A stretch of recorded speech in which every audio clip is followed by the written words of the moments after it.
Hello dear students. तो आज के इस छोटे से सेशन के अंदर हम इनऑर्गेनिक केमिस्ट्री का एक इंपॉर्टेंट कॉन्सेप्ट डिस्कस करेंगे। एक छोटा सा कॉन्सेप्ट है, कॉन्सेप्ट का नाम क्या है? हाइड्रेशन एनर्जी और हाइड्रेशन इंथैल्पी। तो देखो, हाइड्रेशन वर्ड आप तब यूज करते हो जब वाटर एज ए सॉल्वेंट की तरह काम करेगा, और अगर आप वाटर की जगह कोई और पोलर सॉल्वेंट लोगे लाइक अमोनिया, अल्कोहल, तब आप इस एनर्जी का दूसरा नाम क्या देते हैं? सॉल्वेशन एनर्जी और सॉल्वेशन इंथैल्पी। तो आज के लेक्चर में मैं आपको बताऊंगा कि हाइड्रेशन एनर्जी क्या होती है, कैसे आप कैटायन और एनायन की हाइड्रेशन एनर्जी को डिफाइन करते हैं, इसका सिग्निफिकेंस क्या होगा, किन किन फैक्टर्स पे डिपेंड करेगा। फिर मैं आपको पढ़ाऊंगा इसका एप्लीकेटरी पार्ट क्या है इनऑर्गेनिक केमिस्ट्री में। ठीक है, तो चलिए, जब हम बात करते हैं अबाउट हाइड्रेशन एनर्जी की, तो हाइड्रेशन एनर्जी में होता क्या है? तो देखो, सबसे पहले आप सबको पता होगा कि जब हम वाटर की बात करते हैं तो आप सबको पता होगा कि वाटर क्या है। हाँ, ये एक पोलर सॉल्वेंट है। कौन सा सॉल्वेंट है बच्चों? पोलर सॉल्वेंट है। पोलर सॉल्वेंट क्यों? क्योंकि जब आप वाटर की शेप ड्रॉ करते हो तो आपको पता है क्योंकि ऑक्सीजन की इलेक्ट्रोनेगेटिविटी हाइड्रोजन से क्या होती है? ज्यादा। तो ज्यादा इलेक्ट्रोनेगेटिविटी होने की वजह से ऑक्सीजन के ऊपर यहाँ पे चार्ज क्या है? डेल्टा माइनस, और हाइड्रोजन के ऊपर चार्ज क्या है? Delta plus. एग्जैक्टली यहाँ पे भी चार्ज क्या है? Delta plus. तो कहने का मतलब जब वाटर की बात करते हो ये पोलर सॉल्वेंट है, और इसमें दो पोल्स एग्जिस्ट करते हैं। एक होता है नेगेटिव पोल जो ऑक्सीजन के ऊपर है, और दूसरा है पॉजिटिव पोल जो किसके ऊपर होता है? जो हाइड्रोजन के ऊपर होता है। अब हाइड्रेशन एनर्जी या हाइड्रेशन एंथैल्पी होती क्या है? तो समझो, तो इसका ये मतलब है कि जब जब भी आप एक आयन को वाटर में डालते हो, किस में डालते हो? वाटर में डालते हो, तो बहुत सारे वाटर मॉलिक्यूल्स उस आयन को हर तरफ से सराउंड करते हैं। उस आयन के चारों तरफ से उसको क्या कर रहे हैं? सराउंड कर रहे हैं। उस प्रोसेस का हम नाम देते हैं हाइड्रेशन। और हाइड्रेशन के दौरान जितनी भी अमाउंट ऑफ एनर्जी रिलीज होगी, remember that energy is what we called as hydration energy. तो कहने का मतलब क्या है? आप ऐसे समझो, लेट्स सपोज मेरे पास एक कैटायन है A+, तो जैसे मैं इस कैटायन को वाटर में डालूंगा, क्योंकि वाटर कौन सा सॉल्वेंट है? Polar solvent. तो बताओ, इस कैटायन को वाटर का कौन सा पार्ट अट्रैक्ट करेगा? हाँ, आपको पता है, इस कैटायन को वाटर का नेगेटिव पार्ट मतलब क्या करेगा? अपनी तरफ अट्रैक्ट करेगा। तो जैसे आप इस आयन को, इस कैटायन को वाटर में डालोगे तो क्या होगा? इस कैटायन को बहुत सारे वाटर मॉलिक्यूल्स हर तरफ से क्या करेंगे? सराउंड करेंगे। लाइक इस तरह से इस कैटायन के चारों तरफ वाटर मॉलिक्यूल्स को क्या करेंगे? सराउंड करेंगे। ठीक है, तो जब वाटर मॉलिक्यूल्स इस आयन को हर तरफ से क्या कर रहे हैं? सराउंड कर रहे हैं। इस प्रोसेस का हम नाम देते हैं हाइड्रेशन। क्या नाम देते हैं? हाइड्रेशन। और इस हाइड्रेशन के दौरान जो एनर्जी यहां पे रिलीज होगी, what is that energy called as? Hydration energy. तो आप ध्यान से देखो, जैसे आपने इस कैटायन को वाटर में डाला, क्योंकि वाटर एक पोलर सॉल्वेंट है, तो वाटर की नेगेटिव एंड ने इस कैटायन को अपनी तरफ क्या किया? अट्रैक्ट किया। ठीक है, अब इस अट्रैक्शन की वजह से जो भी एनर्जी यहां पे रिलीज होगी, बताओ उस एनर्जी का आप नाम क्या देते हो? Hydration energy. तो चूंकि अगर आप ध्यान से देखोगे तो यहां कैटायन और वाटर मॉलिक्यूल्स के बीच में कौन से फोर्सेस काम कर रहे हैं? Attractive forces. Since attractive forces और प्रेजेंट शाबाश, किन के बीच पर प्रेजेंट होते हैं? और present between the cation and water molecules। इससे क्या होगा? इससे सिस्टम की पोटेंशियल एनर्जी डिक्रीज होगी। The potential energy of system will decrease. और जैसे ही सिस्टम की पोटेंशियल एनर्जी डिक्रीज होगी, तो कहने का मतलब क्या है कि यहां पे एनर्जी रिलीज होगी, and energy will be released and remember, जो एनर्जी यहाँ पर रिलीज होती है उसी एनर्जी का हम यहाँ पे नाम क्या देते हैं? that energy is what we call as hydration energy, या इसको हाइड्रेशन इंथैल्पी भी बता सकते हो। तो कहने का यही मतलब है कि जब जब भी आप एक आयन को, चाहे वो कैटायन होगा या एनायन होगा, उसको वाटर में डालोगे तो बहुत सारे वाटर मॉलिक्यूल्स उस आयन को हर तरफ से क्या करेंगे? सराउंड करेंगे।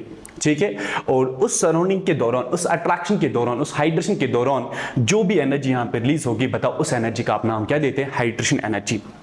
ठीक है, तो दूसरी चीज चूंकि यहां पे एनर्जी क्या हो रही है? रिलीज हो रही है। तो दैट मीन्स अगर मैं हाइड्रेशन एनर्जी की बात करूं तो बताओ ये नेगेटिव होगी या पॉजिटिव होगी? आपको पता है, जब भी किसी भी प्रोसेस में एनर्जी निकलती है तो वहां पे जो इंथैल्पी चेंज आ जाएगा, डेल्टा एच का जो चेंज आ जाएगा, वो किस में आएगा? नेगेटिव में आएगा। कहने का मतलब ये एक एक्सोथर्मिक प्रोसेस होगी। तो इसलिए हम ये बता रहे हैं, जो हाइड्रेशन एनर्जी होती है ना बच्चों, ये हमेशा क्या होती है? ये हमेशा नेगेटिव होती है। Is always negative. तो इसका ये मतलब है कि अगर मैं हाइड्रेशन एनर्जी का इंथैल्पी चेंज लिखना चाहूँगा, हाइड्रेशन इंथैल्पी, तो बताओ ये हमेशा किस में आएगी? ये हमेशा नेगेटिव में आएगी। तो पॉइंट आप ये समझो कि जब भी आपके पास एक आयन होगा, उस आयन को जब जब भी आप वाटर में डालोगे तो बहुत सारे वाटर मॉलिक्यूल्स उस आयन को हर तरफ से क्या करेंगे? सराउंड करेंगे। इस प्रोसेस का आप नाम देते हो हाइड्रेशन। और हाइड्रेशन के दौरान जो भी एनर्जी क्या होगी? रिलीज होगी। बताओ उस रिलीज एनर्जी का आप नाम क्या देते हो? Hydration energy. ठीक है। तो दूसरी चीज, चलो ये तो सीखा आपने हाइड्रेशन एनर्जी क्या होती है। हाइड्रेशन एनर्जी आप कैटायन के लिए भी डिफाइन करते हो, एनायन के लिए भी डिफाइन करते हो। अब इसका सिग्निफिकेंस क्या है? देखो हाइड्रेशन एनर्जी का एक ही सिग्निफिकेंस है कि इससे आप किसी भी आयन की स्टेबिलिटी वाटर में बता सकते हो। एक गिवन आयन पानी में कितना ज्यादा स्टेबल होगा, एक्वस सॉल्यूशन में कितना ज्यादा स्टेबल होगा, कितना कम स्टेबल होगा, उस आयन की स्टेबिलिटी वाटर में चेक करने के लिए जो पैरामीटर, जो कॉन्सेप्ट हमारे पास है, बताओ वो कॉन्सेप्ट क्या है? Hydration energy. तो कहने का मतलब अगर मैं सिग्निफिकेंस ऑफ हाइड्रेशन एनर्जी की बात करूं, सिग्निफिकेंस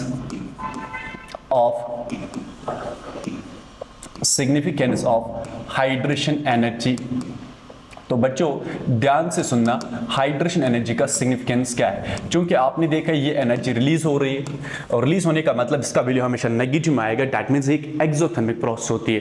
तो पॉइंट आप ये याद रखना, जिस आयन की हाइड्रेशन एनर्जी जितनी ज्यादा नेगेटिव होगी, उतनी उस आयन की एक्वस सॉल्यूशन में स्टेबिलिटी भी क्या होगी? ज्यादा होगी।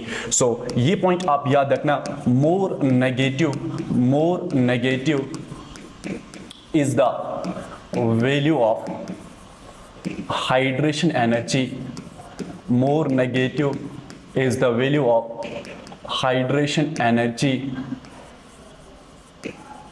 of an ion। तो बताओ इतनी इस आयन की एक्वस सॉल्यूशन में स्टेबिलिटी क्या होगी? ज्यादा होगी। More stable will be the ion in aqueous solution। तो जिस आयन की हाइड्रेशन एनर्जी जितनी ज्यादा नेगेटिव होगी, तो कहने का मतलब उतनी उस आयन की एक्वस सॉल्यूशन में स्टेबिलिटी भी क्या होगी? ज्यादा होगी। जरा ध्यान से समझो, लेट्स सपोज आपके पास 3 कैटायंस मैं रख रहा हूं, A+ एक्वस, दूसरा है B+ एक्वस, और तीसरा है C+ एक्वस। समझ, अगर मैं इनकी हाइड्रेशन इंथैल्पी की बात करूं, hydration enthalpy, let's suppose A+ aqueous जो है ना, इसकी हाइड्रेशन इंथैल्पी है -100 किलो जूल पर मोल। B+ एक्वस की हाइड्रेशन एनर्जी है -200 किलो जूल पर मोल, और C+ एक्वस की हाइड्रेशन एनर्जी है -400 किलो जूल पर मोल।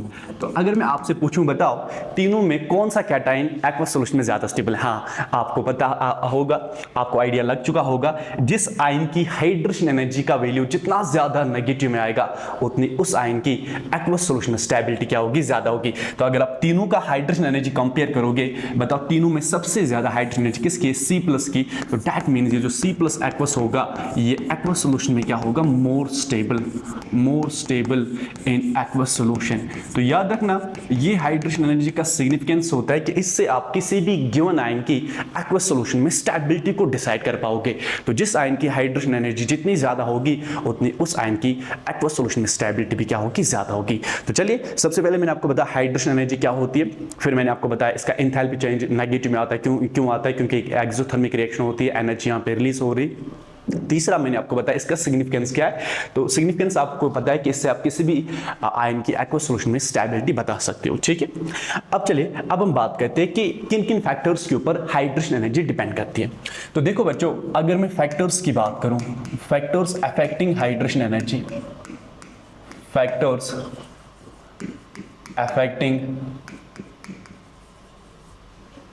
Affecting hydration energy.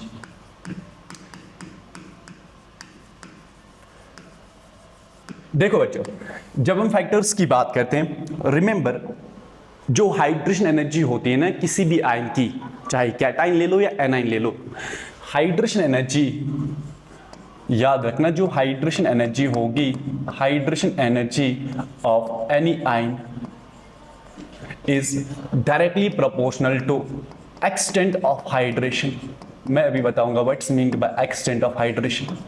और अगर मैं बात करूं एक्सटेंट ऑफ हाइड्रेशन की, remember it's directly proportional to charge on ion and inversely proportional to size. तो इनडायरेक्टली आप ये बता सकते हो कि जो हाइड्रेशन एनर्जी होती है ना, वो डिपेंड करती है आयन की चार्ज के ऊपर। आयन की चार्ज जितनी ज़्यादा होगी उतने उस आयन को पानी में ज़्यादा से ज़्यादा वाटर मॉलिक्यूल सराउंड करेंगे, और जितने ज़्यादा वाटर मॉलिक्यूल सराउंड करेंगे उतना एक्सटेंट ऑफ हाइड्रेशन ज़्यादा होगा, और जितना एक्सटेंट ऑफ हाइड्रेशन ज़्यादा होगा उतनी कौन सी एनर्जी ज़्यादा होगी, हाइड्रेशन एनर्जी। तो 3 फैक्टर्स पे डिपेंड करते हैं, one is the extent of hydration, second is charge and third is size. तो अगर मैं एक्सटेंट ऑफ हाइड्रेशन की बात करूं तो एक्सटेंट ऑफ हाइड्रेशन का मतलब क्या है, it's basically the number of water molecules surrounding an ion in aqueous solution। ये तो ऑब्वियस सी बात है, जिस आयन को जितने ज्यादा वाटर मॉलिक्यूल्स एक्वस सोल्यूशन में क्या करेंगे, सराउंड करेंगे, तो उतना एक्सटेंट ऑफ हाइड्रेशन ज्यादा होगा, और जितना एक्सटेंट ऑफ हाइड्रेशन ज्यादा होगा बताओ उतनी कौन सी एनर्जी ज्यादा होगी, हाँ उतनी हाइड्रेशन एनर्जी ज्यादा होगी। तो लेट्स सपोज अगर मैं आपके सामने मान के चलो, लेट्स सपोज आपके पास एक आयन है Li+, दूसरा है Na+, और तीसरा मैं दे रहा हूं Mg2+, ठीक है। और हमें इनकी हाइड्रेशन एनर्जी को कंपेयर करना है। तो सबसे पहले फैक्टर देखोगे चार्ज जितनी ज्यादा होगी एक्सटेंट ऑफ हाइड्रेशन ज्यादा होगी, एक्सटेंट ऑफ हाइड्रेशन जितनी ज्यादा होगी हाइड्रेशन एनर्जी भी क्या होगी, ज्यादा होगी। तो अगर मैं इन तीनों में बात करूं तो देखो सबसे ज्यादा मैग्नीट्यूड ऑफ चार्ज किस पे है, Mg2+ पे। तो कहने का मतलब अगर मैं हाइड्रेशन एनर्जी का ऑर्डर लिखना चाहूंगा, कहने से Mg2+ की हाइड्रेशन एनर्जी क्या होगी, ज्यादा होगी, क्योंकि इसकी चार्ज ज्यादा है। अब Li+ और Na+ में चार्ज क्या है, सेम है। चार्ज सेम क्यों, क्योंकि ये सेम ग्रुप से बिलोंग करते हैं, अल्कली मेटल्स। अब जब चार्ज सेम होगी आप लगाओगे साइज। बताओ डाउन द ग्रुप जाने पे साइज क्या होता है, डाउन द ग्रुप जाने पे साइज डिक्रीज होता है ना। अगर डाउन द ग्रुप जाने पे साइज डिक्रीज होगा तो बताओ डाउन द ग्रुप जाने पे हाइड्रेशन एनर्जी क्या होगी, हाइड्रेशन एनर्जी डिक्रीज होगी। डाउन द ग्रुप जाने पे साइज इंक्रीज होता है, और अगर डाउन द ग्रुप जाने पे साइज इंक्रीज होता है तो बताओ डाउन द ग्रुप जाने पे हाइड्रेशन एनर्जी क्या होगी, डिक्रीज। तो आप ध्यान से देखो Li+ Na+ में किसकी हाइड्रेशन एनर्जी ज्यादा होगी, हाँ आपको आइडिया लग चुका होगा, Li+ की हाइड्रेशन एनर्जी ज्यादा होगी किससे, Na+ से। तो इस तरह से जब भी आपके पास डिफरेंट आयंस होंगे और आपको उनकी हाइड्रेशन एनर्जी को कंपेयर करना होगा, तो सबसे पहले फैक्टर देखो चार्ज, जिस आयन पे चार्ज जितनी ज्यादा होगी उतनी उस आयन की हाइड्रेशन एनर्जी ज्यादा होगी। और अगर चार्ज सेम होगी तब आप साइज देखो, तो जितना साइज कम होगा उतनी हाइड्रेशन एनर्जी क्या होगी, ज्यादा होगी। जैसे मान के चलो आपके पास एक आयन है Na+, दूसरा आयन है Mg2+, और तीसरा आयन है Al3+। और आपको क्या करना है, आपको इनकी हाइड्रेशन एनर्जी को कंपेयर करना है। तो जब आप इनकी हाइड्रेशन एनर्जी कंपेयर करोगे तो पहला फैक्टर क्या देखोगे, the first and the primary factor is the charge. आप चार्ज देखो, बताओ तीनों में किस आयन की चार्ज ज्यादा है। तो आपको पता है Al3+ पे मैग्नीट्यूड ऑफ पॉजिटिव चार्ज क्या है, ज्यादा। तो अगर इस पे चार्ज ज्यादा है तो इसको पानी में ज्यादा से ज्यादा वाटर मॉलिक्यूल अट्रैक्ट करेंगे, और जितने ज्यादा वाटर मॉलिक्यूल इसको क्या करेंगे, अट्रैक्ट करेंगे, उतना एक्सटेंट ऑफ हाइड्रेशन ज्यादा होगा, और जितना एक्सटेंट ऑफ हाइड्रेशन ज्यादा होगा बताओ उतनी हाइड्रेशन एनर्जी क्या होगी, ज्यादा। तो अगर मैं हाइड्रेशन एनर्जी का ऑर्डर बताऊं तो हाइड्रेशन एनर्जी का ऑर्डर इस फॉर्म में आएगा। तो चलिए आपने देखा कैसे आप डिफरेंट आयंस की हाइड्रेशन एनर्जी को डिफरेंट फैक्टर्स के थ्रू क्या कर सकते हो, कंपेयर कर सकते हो, ठीक है। अब ध्यान से सुनो, लेट्स सपोज आपके पास है Li+ गैस, दूसरा आयन आपके पास है Na+ गैस, तीसरा आपके पास है K+ गैस, फोर्थ मैंने लिया रुबिडियम पॉजिटिव गैस, और फिफ्थ मैं ले रहा हूं CS+ गैस, है ना। तो देखो जब आप गैसियस फेज में इनका साइज कंपेयर करोगे, क्योंकि गैसियस फेज में अकेले हैं, बिल्कुल अकेले, तो गैसियस फेज में जब आप इनका साइज कंपेयर करोगे, क्योंकि सेम ग्रुप से बिलोंग करते हैं, तो बताओ डाउन द ग्रुप जाने पे साइज क्या होता है, डाउन द ग्रुप जाने पे साइज इंक्रीज होगा। और साइज इंक्रीज क्यों होगा, क्योंकि डाउन द ग्रुप जाने पे नंबर ऑफ शेल्स क्या होते हैं, इंक्रीज। तो अगर मैं इनके गैसियस साइज की बात करूं, गैसियस साइज, तो सबसे छोटा कौन होगा गैसियस फेज में Li+, इससे बड़ा कौन होगा Na+, फिर K+, फिर और B+, फिर Cs+। मतलब ये ऑर्डर जो है ना, ये गैसियस फेज में down the group number of shell increase, down the group size increases. तो अल्कली मेटल कैटायन में सीजियम प्लस आयन लार्जेस्ट होता है गैसियस फेज में, और सबसे छोटा कौन होता है Li+X। लेकिन ध्यान दो, अब अगर मैं आपसे इनका साइज पूछूं, साइज में आपसे पूछ रहा हूं हाइड्रेटेड आयन का, मतलब मैं इन्हीं आयंस का साइज आपसे पूछ रहा हूं पानी में, दैट्स कॉल्ड हाइड्रेटेड आयन। या हाइड्रेटेड आयन की जगह आप कभी कभी टर्म यूज कर सकते हो एक्वस आयन। तो आपको इनके एक्वस आयन का साइज कंपेयर करना है। तो ध्यान से देखो, आपके पास पानी में क्या है, आपने पानी में Li+ को डाला और आपने पानी में किसको डाला, Cs+ को डाला। मुझे बताओ पानी में किसका एक्सटेंट ऑफ हाइड्रेशन ज्यादा होगा, हाँ जिसका गैसियस फेज में साइज छोटा होगा। तो Li+Aquous का गैसियस फेज में साइज क्या होता है, छोटा, और जितना साइज छोटा होगा उतनी एक्सटेंट ऑफ हाइड्रेशन क्या होगी, ज्यादा। तो कहने का मतलब Li+ को जब आप एक्वस सोल्यूशन में डालोगे तो एक्वस सोल्यूशन में इसको ज्यादा से ज्यादा वाटर मॉलिक्यूल्स क्या करेंगे सराउंड, तो मतलब इसकी एक्सटेंट ऑफ हाइड्रेशन ज्यादा होगी। तो मतलब ये एक्वस फॉर्म में आपको कुछ इस फॉर्म में मिलेगा। क्योंकि Cs+ का साइज बड़ा होता है गैसियस फेज में, तो इसकी एक्सटेंट ऑफ हाइड्रेशन क्या होगी, कम। तो मतलब इसको Li+ के कंपैरिजन में कम मॉलिक्यूल्स क्या करेंगे, अट्रैक्ट करेंगे, कम वाटर मॉलिक्यूल्स क्या करेंगे, सराउंड करेंगे। अब अगर मैं आपसे पूछूं, बताओ Li+Aquous और Cs+Aquous में किसका हाइड्रेटेड साइज बड़ा है, तो आपको दिख रहा है Li+Aquous की एक्सटेंट ऑफ हाइड्रेशन क्या है, ज्यादा। तो ये पानी में ज्यादा बल्कियर बनता है क्योंकि इस पे maximum number of water molecules क्या होंगे, प्रेजेंट। तो कहने का मतलब एक्वस फेज में जब आप इनका साइज कंपेयर करोगे तो एक्वस फेज में Li+ आयन का साइज बड़ा होगा और Cs+ आयन का साइज रिलेटिवली छोटा होगा, किससे, Li+Aquous से, क्योंकि इसका एक्सटेंट ऑफ हाइड्रेशन ज्यादा है और उसका एक्सटेंट ऑफ हाइड्रेशन कम है। तो अगर हम इनके एक्वस आयन की साइज की बात करेंगे तो एक्वस आयन में याद रखना Li+Aquous की साइज ज्यादा होगी, किससे, इसकी ज्यादा होगी Na+Aquous से, और Na+Aquous की साइज ज्यादा होगी किससे, K+Aquous से होगी बच्चों, और K+Aquous का साइज ज्यादा होगा किससे, Rb+Aquous से, और इसका साइज रिलेटिवली बड़ा होगा किससे, Cs+Aquous से।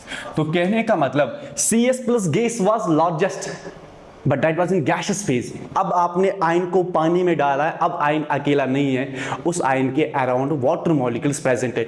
तो जिसका इनिशियल साइज गैसियस फेज में छोटा था उसका पानी में एक्सटेंट ऑफ हाइड्रेशन ज्यादा होगा, और जितना एक्सटेंट ऑफ हाइड्रेशन ज्यादा होगा उसके एक्वस आयन का साइज एब्सोल्युटली पानी में क्या होगा, इंक्रीज होगा। तो कहने का मतलब ये कि अगर आप उनके साइज की बात करो तो आपको याद रखना है जो Li+Aquous होता है ना, ये पानी में क्या होता है, largest in size in water, और ये क्या होगा, ये रिलेटिवली स्मॉलर इन साइज, और वो भी किसके अंदर, वाटर के अंदर होगा बच्चों। दिस इज द फर्स्ट, ध्यान से समझो। अब सेकंड अगर वो पूछेगा इन आयंस की आयनिक मोबिलिटी का ऑर्डर, कौन सा ऑर्डर, आयनिक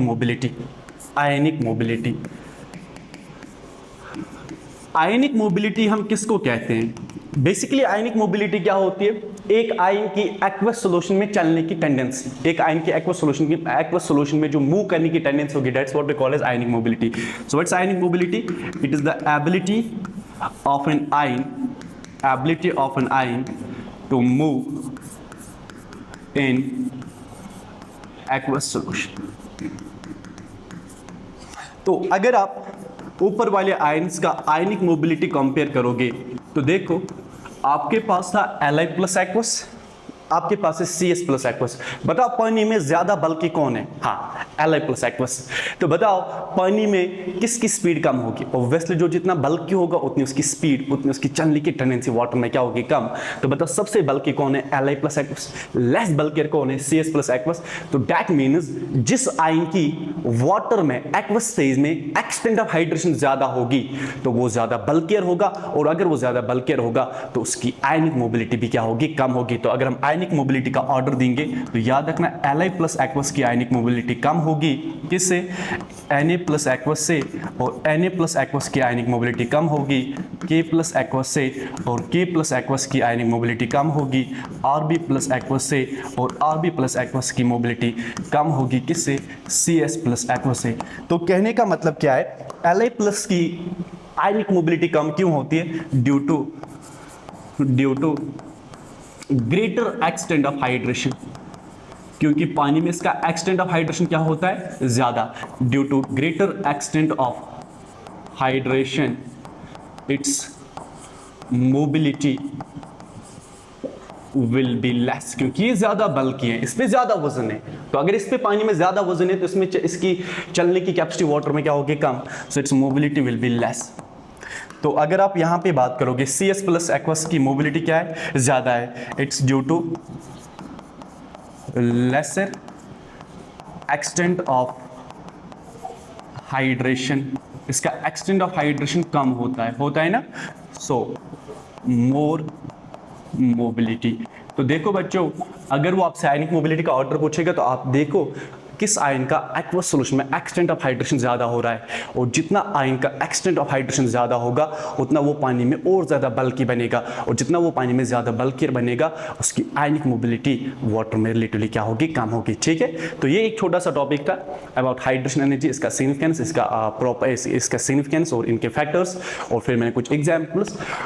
इससे आगे हम कल डिस्कस करेंगे what are the applications of hydration energy. Hydration energy की 3 इंपॉर्टेंट एप्लीकेशन हम डिस्कस करेंगे। First will be the reducing nature of alkali metals, second will be the oxidising nature of halogens, कैसे आप हैलोजेंस का oxidising nature hydration energy के through compare करोगे, और तीसरा जो मैं पढ़ाऊंगा that is why Cu2 plus ion is more stable than Cu plus ion in aqueous solution. Cu2 plus ion क्यों Cu प्लस 1 आयन से ज़्यादा स्टेबल होता है, किस सॉल्यूशन में, एक्वस सॉल्यूशन में। थैंक यू, बाकी इंशाल्लाह हम नेक्स्ट लेक्चर में देखेंगे।